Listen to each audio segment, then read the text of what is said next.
কি কি হচ্ছে তোমার? আমার আনন্দ হচ্ছে। কেন?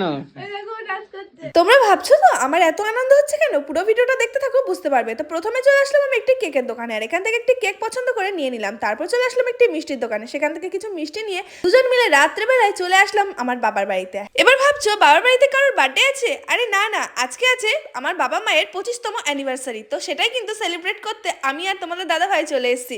আমার মা বাবা তো একটু রাজি হচ্ছিল না, কিন্তু দেখো অনেক মানানোর পরে এরা দুজন কিন্তু রাজি হয়ে গেছে এবং আমাদের সাথে কোঅপারেট করছে। আমি কিন্তু অনেক দিন থেকে ভাবতাম কখন আমি এরকম ভাবে সেলিব্রেট করতে পারিনি। আমার মা খুব স্ট্রিক্ট, তো তাই খুব বকা দিত আমাদেরকে, তো সেইভাবে কোনো কিছুই মানে অ্যারেঞ্জ করতে পারিনি। কিন্তু এবছর যে আমাদের কিছুই বলবে না সেটাই আমি ভেবেছি।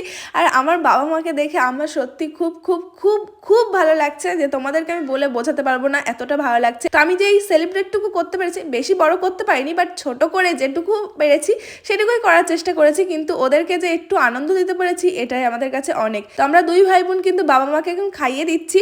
এটা আমার অনেক ছোটবেলার থেকে ইচ্ছা ছিল। এত আনন্দ হচ্ছে, দেখো আমার ভাই তো নাচতে শুরু করে দিয়েছে আর আমার আনন্দ প্রকাশ করতে পারছি না। এবছর আমরা ছোট করে সেলিব্রেট করলাম, তোমরা পাশে থাকলে হয়তো কোনো এক সময় আমরা বড় করে সেলিব্রেট করতে পারবো। আর তোমরা ভগবানের কাছে প্রে করো ওনারা যেন সবসময় সুখে শান্তিতে হাসি খুশিতে থাকতে পারে।